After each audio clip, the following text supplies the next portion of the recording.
Good morning, students. So this is the third part of transportation or circulatory system in human. And in the last video, we discussed about the double circulation in human.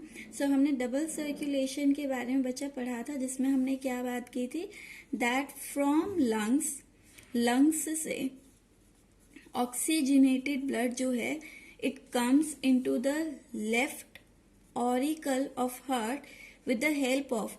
अब lung heart की तरफ आ रहा है, तरफ लाने का काम हमेशा कौन करती हैं, वेन करती हैं. और क्योंकि ये वेन कहाँ से आ रही है, लंग से आ रही है, सो लंग के लिए हम टर्म यूज करते हैं पल्मोनरी वेन. सो पल्मोनरी वेन से आपका लेफ्ट ओरिकल में आया, देन आपका लेफ्ट ओरिकल से एक वॉल्व के थ्रू, लेफ्ट ओरिकल से आपका कौन सी वॉल्व, बाइकस्पिड वॉल के थ्रू वो आपका कहाँ मूव किया, लेफ्ट वेंट्रिकल में, in left ventricle. Now from this left ventricle this blood is pumped into the body tissue with the help of main artery, and that main artery is aorta. Now from body tissue यहाँ पर oxygen क्या हुआ, oxygen diffuse हुआ और reaction हुई, reaction से क्या produce हुआ, CO2 प्रोड्यूस हुआ. Now the CO2 carrying blood which is called deoxygenated blood from body tissue it's moves into the it moves into the right auricle. So it moves into the right auricle. अब अच्छा ये right auricle क्या है, heart की तरफ जा रहा है, तो यहाँ पर आपका हार्ट की तरफ ले जाने का काम कौन करती है, वेन्स करती है. So here the main vein is involve, that is called Veena कावा. तो वीना कावा इसे क्या कहाँ लेकर गई, हार्ट के राइट ऑरिकल पर लेके गई. From right auricle this blood, deoxygenated blood is pumped into the right ventricle again with the help of a valve called tricuspid valve, and from right ventricle it moves into the lungs. So right ventricle से दोबारा कहाँ गया, ये दोबारा से आपका move किया into the lungs, and यहाँ पर आपका जो मूव किया. अब अच्छा यहाँ देखो हार्ट से अवे जा रहा है, तो अवे ले जाने का काम कौन करती है, आर्टरी करती है. आर्टरी, और क्योंकि कहाँ लेके जा रही है, लंग्स में, so we can use the term pulmonary artery. तो राइट वेंट्रिकल से पल्मोनरी आर्टरी के थ्रू जो डीऑक्सीजनेटेड ब्लड है वो कहाँ जाएगा, लंग में. अगेन यहाँ पर क्या होगा, एक्सचेंज, CO2 बाहर जाएगा और O2 दोबारा से क्या होगा, पंप होगा inside the body, and this cycle is going to repeat again and again. ये साइकिल क्या होती रहेगी, रिपीट होती रहेगी. Okay, as we have discussed all the vessels, veins, arteries involved in double circulation. So बच्चा यहाँ पर हमने हार्ट का एक डायग्राम पहले ड्रॉ किया था, where we have left some of the labels of tubes of blood vessels. अब इसे पूरा कर लेते हैं. यहाँ देखिए, यहाँ पर आपका लेफ्ट ऑरिकल है, यहाँ पर आएगा ऑक्सीजनेटेड ब्लड, और कहाँ से आएगा, लंग से आएगा. यहाँ पर हमेशा हार्ट की तरफ लाने वाली आपकी क्या होती है, वेन होती है. तो ये क्या हो जाएगी, वेन होगी, और क्योंकि ये वेन कहाँ से आ रही है, लंग से आ रही है, तो इस वेन का नाम क्या हो जाएगा, पल्मोनरी वेन हो जाएगा. ओके, अब यहाँ पर बच्चा ये पहले जो कनेक्ट थे डायरेक्ट वो बात कर लेते हैं. यहाँ पर लेफ्ट ओरिकल से लेफ्ट वेंट्रिकल में गया, और यहाँ आपकी प्रेजेंट थे दो मसल्स के फ्लैप. सो यहाँ ये दो मसल के फ्लैप हैं, and these muscle flap they are called bicuspid valve. इन बाइकस्पिड वॉल का सिग्निफिकेंस क्या होता है, ये ब्लड का बैक फ्लो, क्योंकि जब कॉन्ट्रैक्ट करेगा, ये कॉन्ट्रैक्ट करेगा तो प्रेशर लगता है. अब प्रेशर लगने से जो वेंट्रिकल में ब्लड कलेक्ट हुआ ये वापस ओरिकल में भी तो जा सकता है. तो यहाँ पर इन मसल्स का काम होता है ब्लड के बैक फ्लो को क्या करना, प्रिवेंट करना. So the function of these valve is to prevent the back flow of blood. Okay, अब लेफ्ट वेंट्रिकल से ब्लड जो है वो जाता है बॉडी टिश्यू में, और यहाँ पर ले जाने वाली जो है अवे लेके जा रही है बॉडी टिश्यू की तरफ, तो अवे लेके जाएगी तो आपकी आर्टरी होनी चाहिए, और मेन आर्टरी सबसे थिक होती है हार्ट में। So this is the thickest blood vessel in this diagram, और ये आपकी क्या कहलाएगी, ये कहलाएगी ऑर्टा। आर्टरी है और मेन आर्टरी का नाम है ऑर्टा। अब अच्छा, यहाँ पर ये आर्टरी जो है ये बॉडी टिश्यू को क्या कर देगी, ब्लड पंप कर देगी। ओके, नाउ यहाँ पर बॉडी टिश्यू के अंदर रिएक्शन हुआ, कार्बन कंटेनिंग ब्लड यानी डीऑक्सीजनेटेड ब्लड कहाँ तक आया, राइट ओरिकल तक आया। अगेन हार्ट के पास लाने वाली होती है वेन। अब यहाँ पर वेन जो है, मेन वेन हमारी कौन है, वीना कावा। सो बच्चा यहाँ वीना कावा देखो, एक आपका बॉडी टिश्यू, हार्ट तो बॉडी के मिड में है, तो आपकी एक वेन वो भी होगी जो बॉडी के अपर पार्ट से यानी कि हेड रीजन से डीऑक्सीजनेटेड ब्लड ला रही होगी, एक आपकी वो वेन भी होगी जो लोअर रीजन से ब्लड लेके आ रही होगी। तो ये ट्यूब जो लोअर रीजन से डीऑक्सीजनेटेड ब्लड कलेक्ट करके ला रही है, this is called inferior vena cava, and the upper blood vessel which is collecting the deoxygenated blood from the upper side of body, this is called superior vena cava। अब देखो सारी tubes हो गई, ये वाली नेम हो गई, ये वाली भी नेमिंग हो गई, इन दोनों की भी नेमिंग हो गई। अब आपके पास बची क्या, the last one, this one. So right auricle से डीऑक्सीजनेटेड ब्लड गया राइट वेंट्रिकल में, और इस राइट वेंट्रिकल से आपकी ये वेसल अराइज होती है, and it takes the deoxygenated blood away from the heart.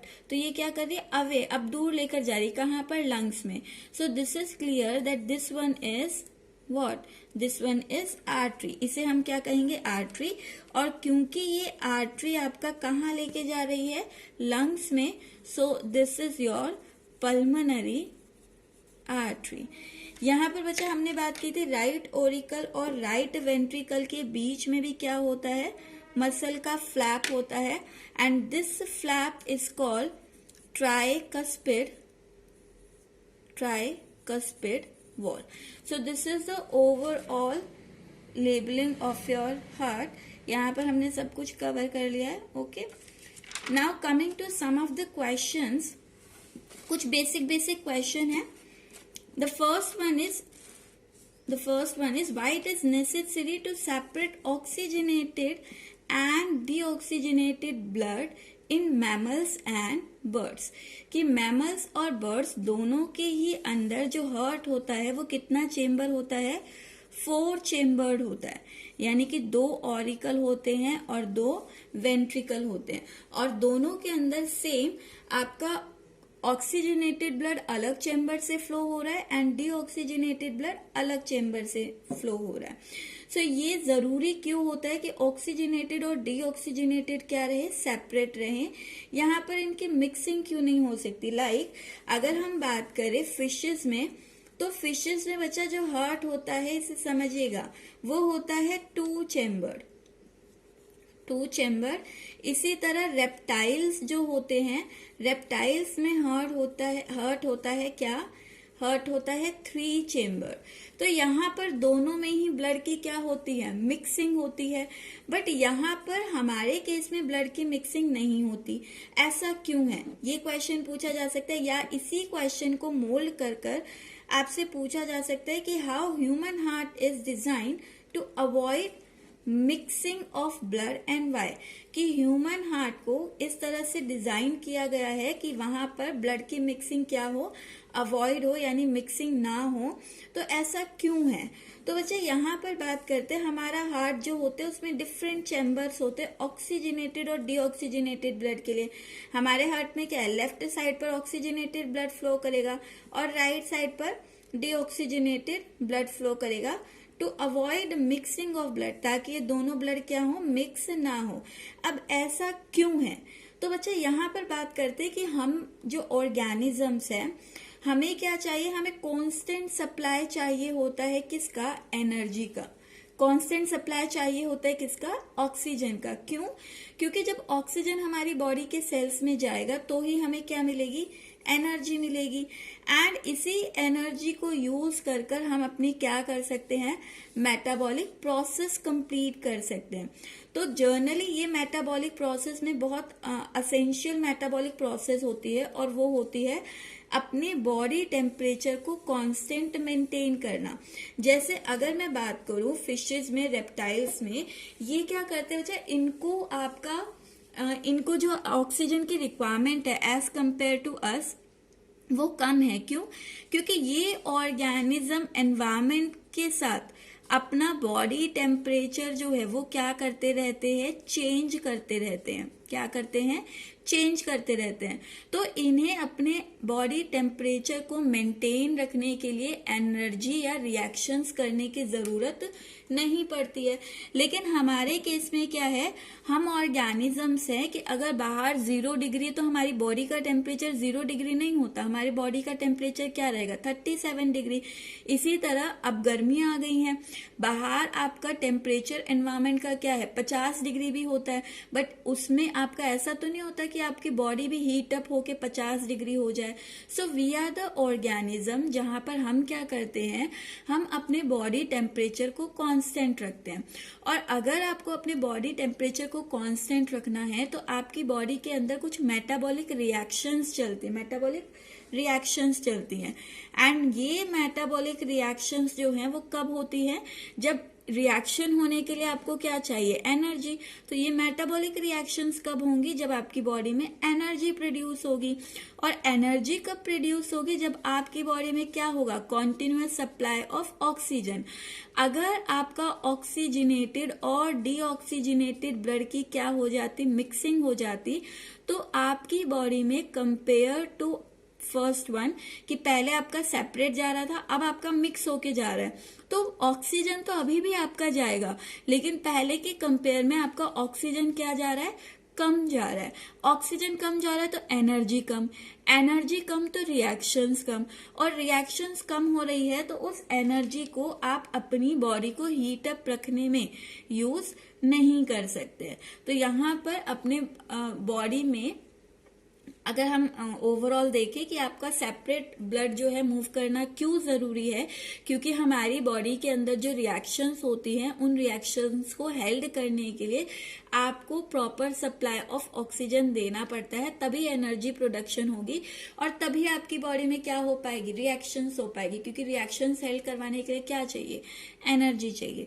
सो ये रीजन है कि हमेशा ह्यूमन का जो हार्ट होता है वो अवॉइड करता है कि वहां पर मिक्सिंग ना हो, और इसलिए हमारा हार्ट जो है वो 4 चेम्बर में डिवाइडेड है। अगर आपसे क्वेश्चन इस तरह से पूछ लिया जाए कि लोअर ऑर्गेनिज्म में ऐसा क्यों नहीं है, तो बच्चा lower organism they are capable to change their body temperature according to the environment.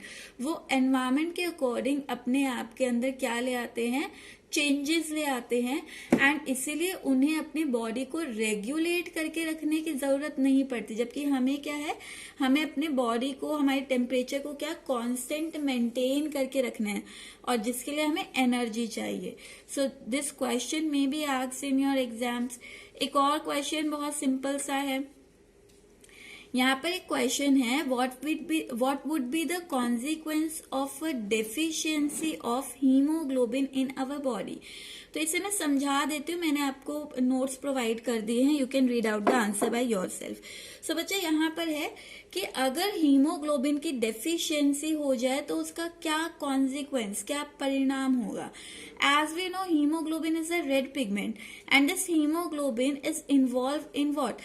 I have told you that hemoglobin have affinity for oxygen as well as for carbon, कि haemoglobin oxygen और CO2 के साथ bind करता है और हमारी body में क्या करता है? गैस एक्सचेंज करवा रहा है। ओके, अगर एक पर्सन की बॉडी में हीमोग्लोबिन क्या है? डेफिशिएंट है, कम है, तो उसकी बॉडी में ऑक्सीजन की प्रॉपर सप्लाई भी नहीं हो पाएगी, क्योंकि ऑक्सीजन सप्लाई कैसे होता है? हीमोग्लोबिन से ही। और ऑक्सीजन प्रॉपर सप्लाई नहीं हो पा रहा है तो वहां पर एनर्जी प्रोडक्शन नहीं होगी, एनर्जी प्रोडक्शन नहीं होगी तो विदाउट एनर्जी हम अपनी जो डेली एक्टिविटीज है, वर्क है, वो नहीं कर सकते। यानी कि वो पर्सन क्या हो जाएगा, लथार्जिक हो जाएगा, लेजी हो जाएगा, वो थोड़े थोड़े काम में बहुत ज्यादा थक जाएगा। तो यहाँ पर वो बहुत टायर्ड फील करेगा, थोड़ा सा भी काम किया और वो टायर्ड हो जाते हैं। और इस तरह के पर्सन जिनके अंदर हीमोग्लोबिन की कमी है, जिसकी वजह से वो लेजी या फिर हम कहें बहुत जल्दी टायर्ड हो जाते हैं, and they are not capable to do the heavy exercises and work, कि वो ज्यादा हैवी एक्सरसाइज और वर्क नहीं कर पाते हैं। तो ऐसे पर्सन्स को हम क्या कहते हैं, अनेमिक कहते हैं। Okay, so you just read out the answer by yourself. I have written in the easy language. अच्छा, एक क्वेश्चन आपका अगर हम बात करें, एक क्वेश्चन और हम बात कर लेते छोटा छोटा। अगर आपका यहाँ पर क्वेश्चन पूछा जाए that what is the function of valve, और how the back flow of blood from heart is prevented, कि जो ऑक्सीजनेटेड ब्लड हार्ट में आया है वो वापस लंग में ना चला जाए। ठीक है, तो यहाँ पर बैक फ्लो या फिर जो वेंट्रिकल्स में आया वो वापस ऑरिकल में ना चला जाए। इस बैक फ्लो को कौन प्रिवेंट करता है? तो one word answer is there, the valves are preventing here. और बच्चा मैंने आपको वॉल्व कौन कौन सी पढ़ाई है, राइट साइड पर हमने पढ़ी ट्राइकस्पिड, लेफ्ट साइड पर हमने पढ़ी bicuspid, and along with this one more valve is there। यहाँ पर बच्चा एक और वॉल्व होती है जो ऑर्टा है। जब ये हार्ट कॉन्ट्रैक्ट होता है तो लेफ्ट वेंट्रिकल का सारा ब्लड कहाँ जाता है, ऑर्टा में जाता है। अब ये जब रिलैक्स होगा तो सारा ब्लड वापस भी तो आ सकता है ना। तो यहाँ पर भी बैक फ्लो रोकने के लिए यहाँ पर भी एक वॉल्व होती है। ठीक है, और ये वॉल्व होती है आपकी semi lunar valve. So the third valve which is preventing the back flow is semi lunar valve. So these are three valves which prevents the back flow of blood from heart. Okay, then one more question is there, and the question is, ध्यान से सुनिएगा, what will happen in case a blood vessel is leaked out? अगर कोई blood vessel आपका leakage हो जाती है, leak हो जाती है, तो फिर क्या होगा और इसे कैसे प्रिवेंट किया जा सकता है? सो बच्चा यहाँ पर हम बात करते हैं ब्लड वेसल में क्या है, ब्लड फ्लो कर रहा है, and if we assume it's a artery. तो अगर ये ब्लड वेसल आपका, जर्नली हम आर्टरी की बात करते हैं क्योंकि आर्टरी के थ्रू ऑक्सीजन हमारी बॉडी में आ रहा है। सो यहाँ पर अगर आर्टरीज में लीकेज हो जाती है, ब्लड वेसल में किसी में भी लीकेज हो जाती है, सो वहां पर क्या है, प्रेशर जो है ब्लड फ्लो का क्या हो जाएगा, reduce. So you can simply write it down that the pressure of blood flow reduces. आप क्योंकि आर्टरी की बात नहीं कर रहे हैं, ब्लड वेसल में अगर आर्टरी आप ले रहे हैं particular, then you write the oxygenated blood का pressure reduce होगा, and if you are simply writing the blood vessel then you simply write जो pressure है of blood, the pressure of blood reduces in the vessel। Okay, अगर blood का जो pressure है वो reduce हो गया तो यहाँ पर प्रॉपर एक्सचेंज नहीं हो पाएगा। मीन्स मान लीजिए अगर ऑक्सीजन है, ऑक्सीजन पहले बहुत तेजी से जा रहा था और लीकेज की वजह से इस पाइप में लीकेज हुई। सिंपल घर की कोई भी पाइप एज्यूम कर लीजिए, आपने एक मोटर कनेक्ट की हुई थी, उस पाइप में तेजी से पानी जा रहा था, अचानक वो पाइप फट गई, लीकेज हो गई, तो वाटर फ्लो जो है वो भी क्या हो जाएगा, कम हो जाएगा। तो यहाँ पर प्रेशर जो है ऑक्सीजनेटेड ब्लड का वो रिड्यूस हो गया, एंड प्रेशर रिड्यूस होते ही यहाँ पर क्या हो रहा है, यहाँ पर लेस सप्लाई होगा ऑक्सीजन का इन बॉडी में ऑक्सीजन का सप्लाई भी कम। अब ऑक्सीजन कम तो ये ऑक्सीजन क्या कर रही थी, एनर्जी प्रोडक्शन। तो जब ऑक्सीजन कम जाएगा तो इसकी वजह से एनर्जी प्रोडक्शन भी कम, और अगर हमारी बॉडी में एनर्जी नहीं बनेगी तो हमारी जो वर्किंग एफिशिएंसी है वो भी क्या हो जाएगी, डिक्रीज हो जाएगी। सो यहाँ पर ओवरऑल कि आपकी वर्किंग एफिशिएंसी डिक्रीज हो जाती है। हाउ इट इज प्रिवेंटेड, तो ये प्रिवेंट होता है bye platelets. As we have already studied this, that these platelets are involved in the clotting of blood vessel or clotting of blood. So they just clot the leaked region in the blood vessel. Okay. So these are some of the questions which may be asked in your paper. Now the next topic I am taking here is the lymph. Simple सा topic है बच्चा. Along with blood आपकी blood में आपकी body में blood के साथ साथ एक और फ्लूइड है which is acting as a circulating fluid, जो आपका ट्रांसपोर्टिंग या सर्कुलेटिंग फ्लूइड की तरह काम करे, एंड दैट इज लिम्फ. ये लिम्फ एक्चुअली ब्लड का ही डिफ्यूज हुआ पार्ट होता है, यानी ब्लड वेसल से ही कुछ अमाउंट में जो लिक्विड है वो डिफ्यूज होता रहता है, प्लाज्मा डिफ्यूज होता रहता है वेसल से, और आपका जो स्पेसेस होते हैं बॉडी में उन स्पेसेस में कलेक्ट हो जाता है, एंड इन स्पेसेस से वो एक वेसल्स में जाता है, जो कि ब्लड वेसल के साथ साथ आपकी बॉडी में जहां जहां ब्लड वेसल है उस ब्लड वेसल के साथ साथ एक और वेसल्स का नेटवर्क होता है, that are called lymph vessel. So this lymph vessel it actually diffuses from the blood. तो क्योंकि ब्लड से निकला हुआ पार्ट है तो इसका कॉम्पोजिशन ब्लड जैसा ही होगा.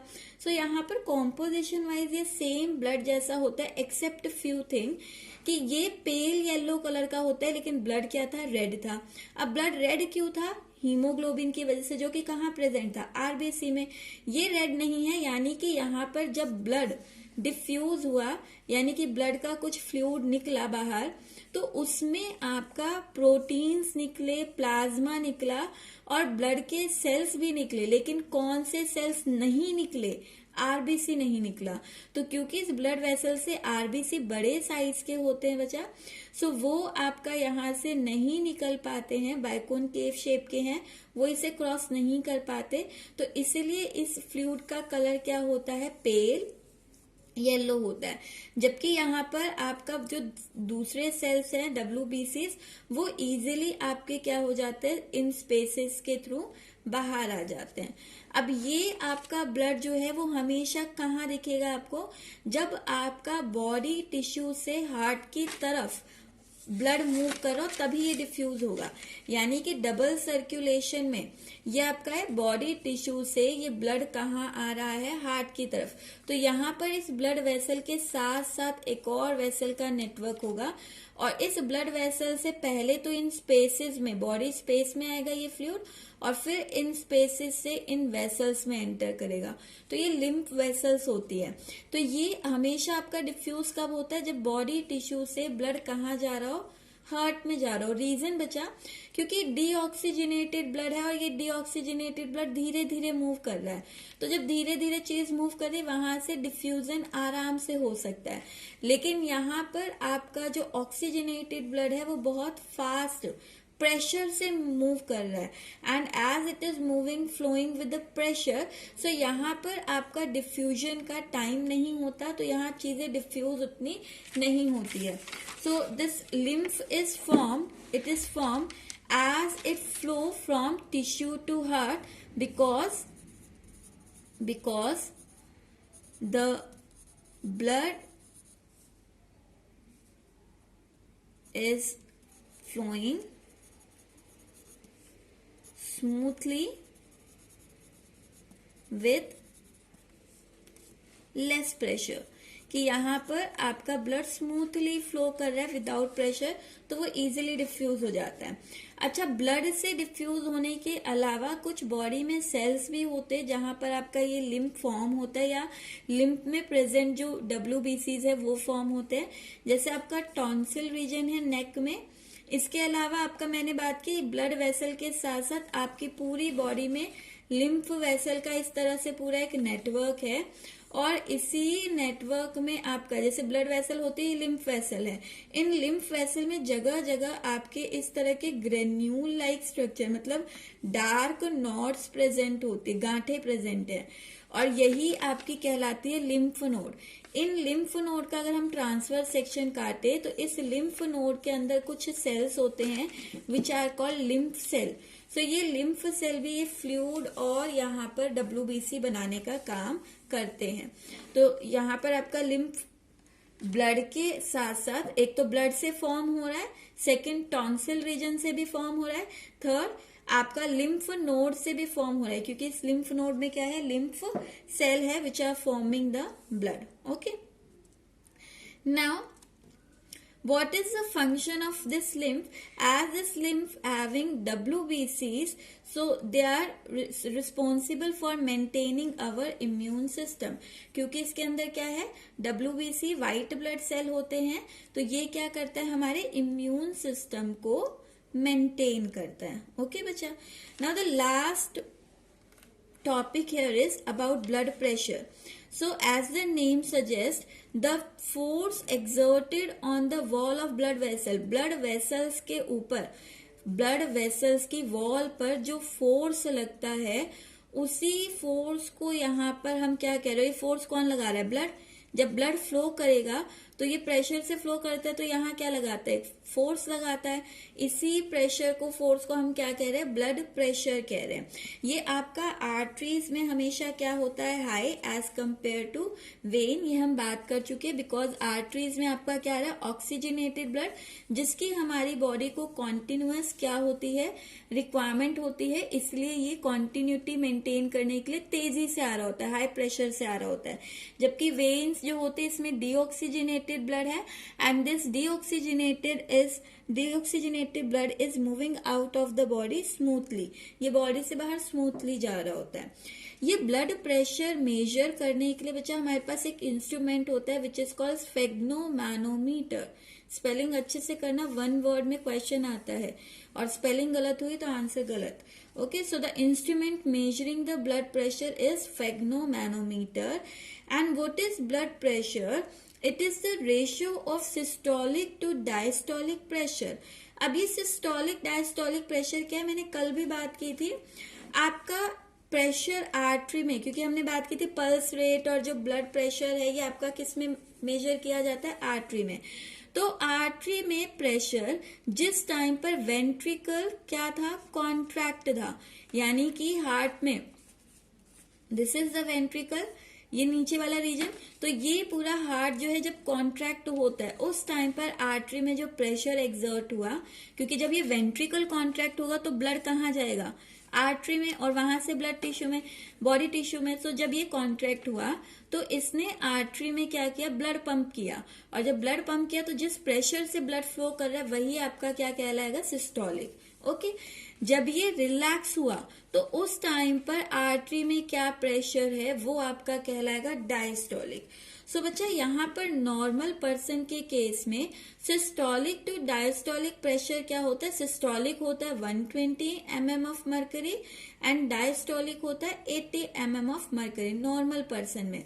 बट अगर ये प्रेशर आपका 120/80 से ज्यादा है, for example I have taken 140:90 ratio, तो ये अगर इससे ज्यादा है तो उस केस को हम कहते हैं हाई ब्लड प्रेशर, या फिर उसी को हम कहते हैं हाइपरटेंशन. ओके, एंड अगर यहाँ पर ब्लड प्रेशर कम है तो उसी को हम क्या कहते हैं, लो ब्लड प्रेशर, जिसके अंदर आपके सिम्टम्स दिखते हैं कि फीलिंग ऑफ अनकंफर्टनेस होती है पर्सन को, चक्कर आना, ठीक है, हेडेक होना. सो ये आपके कुछ सिम्टम्स होते हैं लो और हाई ब्लड प्रेशर में, स्वेटिंग आना. Okay, so these are the symptoms of high and low blood pressure. Now how the blood pressure is measure, यानी कि ये आपका स्फेग्नोमैनोमीटर आपका दिखता कैसे है, तो ये सिंपली इस तरह की एक सिलिंड्रिकल मशीन होती है जिस पर आपका एक जो है इस तरह से पंपिंग इंस्ट्रूमेंट आपका कनेक्ट होता है, और यहाँ पर आपकी कुछ रीडिंग्स होती है. ठीक है, सेंटर में एक मरकरी का लेवल होगा, ट्यूब होगी, जैसे थर्मोमीटर में मरकरी चढ़ता है सेम वही ये चढ़ता है, और यहाँ पर आपकी रीडिंग्स होती है. ओके, और इसके साथ एक यहाँ पर क्लॉथ से बना हुआ आपका एक कपड़े जैसा होता है जिसे हाथों पर बांधा जाता है, तो जिसे हम यहाँ पर क्या कहते हैं, कफ कहते हैं. So how it works that I show you through diagram. See this is the instrument. ये एक नॉर्मल पर्सन के हैंड्स है, और यहाँ पर आर्टरी प्रेजेंट है, डीप सीटेड होती है, तो यहाँ पर क्या है, आर्टरी जिसमें ऑक्सीजनेटेड ब्लड फ्लो कर रहा है। और हमारा स्फेग्नोमैनोमीटर जो इंस्ट्रूमेंट है, मशीन है, वो आपको कुछ इस तरह की दिखती है। ये सिलेंड्रिकल आपका एक इंस्ट्रूमेंट होता है जहां पर मिड में मरकरी का लेवल चेक करने के लिए मरकरी फिल्ड होता है कॉलम में, और इसके साथ यहाँ पर रीडिंग्स होती हैं। And this is connected with cuff, rubber cuff. Okay, तो यहाँ एक रबर कफ से आपका ज्वाइन होता है, और ये रबर कफ जो है वो आपका एक पंप से कनेक्टेड होता है। अब यहाँ किया क्या जाता है, ये क्लॉथ जो है ये पर्सन के हैंड्स पर टाइटली बाइंड किया जाता है, और फिर बांधने के बाद इस कफ के थ्रू इसके अंदर एयर का प्रेशर डाला जाता है। तो कफ को जब हम पंप करते हैं तो ये जो आपका रबर का कफ है, इससे आपका क्या किया जाएगा, रबर कफ को इन्फ्लेट किया जाएगा, यानी कि इसे फुलाया जाता है। अब जब यहाँ पर हम एयर पंप कर रहे हैं, इस कपड़े में यहाँ पर हम एयर पंप कर रहे हैं, तो एयर पंप की वजह से एयर क्या करेगी, यहाँ पर प्रेशर लगाएगी, और प्रेशर लगाने की वजह से हमारे आर्म के अंदर जो आर्टरी है वो क्या हो गई, देखो पहले ये नॉर्मल थी, ये क्या हुई, एयर प्रेशर की वजह से यहाँ पर क्या हो गई है, ब्लॉक हो गई है। प्रेशर लगा दोनों तरफ से इस तरह से, तो आपकी आर्म्स पर प्रेशर लगेगा, तो आपकी आर्टरी क्या हो गई, ब्लॉक हो गई। ओके, अब यहाँ पर क्या किया जाएगा, इस प्रेशर को आपका 120 से ऊपर तक लगाया जाता है, 140 150 तक लगाया जाता है।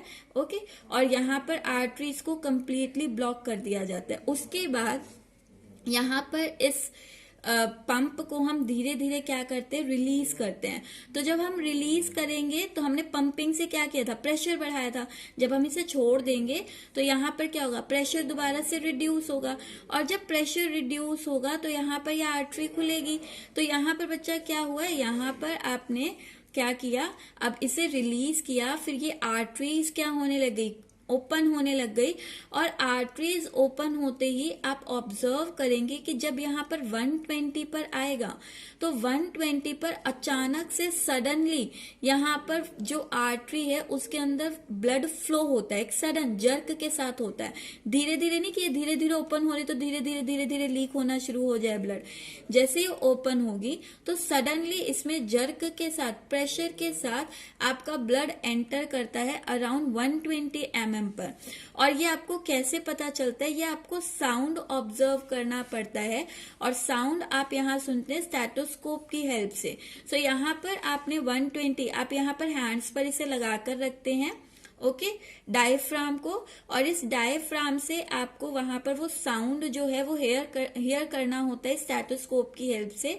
सो यहाँ पर जैसे ही जर्क से आया तो यहाँ एक साउंड आपको जर्क जो है वो महसूस होता है, और वही आप यहाँ पर प्रेशर नोट कर लेते हैं। अब वो जो प्रेशर है वो आपका कहलाएगा सिस्टोलिक, क्योंकि आर्टरी में हाई प्रेशर से आया। तो सिस्टोलिक तो यही था कि जब हार्ट आपका क्या करता है, कॉन्ट्रैक्ट करता है, तो आर्टरी में जो हाई प्रेशर से आता है वही सिस्टोलिक प्रेशर है। तो आपने आर्टरी को ब्लॉक कर दिया था जब आपने खोला, और मान लो आपका हार्ट है वो पंप किया होगा तो यहाँ झटके से ब्लड आएगा एक बार, वो आपका क्या होगा, सिस्टोलिक प्रेशर, जो कि आपको 120 के आसपास एक ऑडिबल आपका साउंड सुनाई देता है। ओके, एंड जैसे ही आपने पूरा प्रेशर रिलीज कर दिया, तो पूरा प्रेशर रिलीज करते ही अब आर्टरी में जो नॉर्मल ब्लड फ्लो करने लगा, तो आप देखेंगे 80 के आसपास आपको वहां पर वो साउंड सुनना बंद हो जाएगा। आपको यहाँ साउंड सुनना शुरू हुआ और 80 के आसपास वो साउंड सुनना बंद हो गया, यानी कि अब आर्टरी में क्या है, नॉर्मल आपका प्रेशर से ब्लड फ्लो कर रहा है। सो ये आपका कहलाता है क्या, डायस्टोलिक प्रेशर। सो इस तरह से आपका इस इंस्ट्रूमेंट की हेल्प से ब्लड प्रेशर आपका क्या किया जाता है, मेजर किया जाता है। This is all about your circulatory system in human. In the next week we'll start your circulation in plant. If you have any doubt till date, आप मुझसे डाउट पहले ही बता देना ताकि I'll make or another video of your doubts. Okay, thank you so much.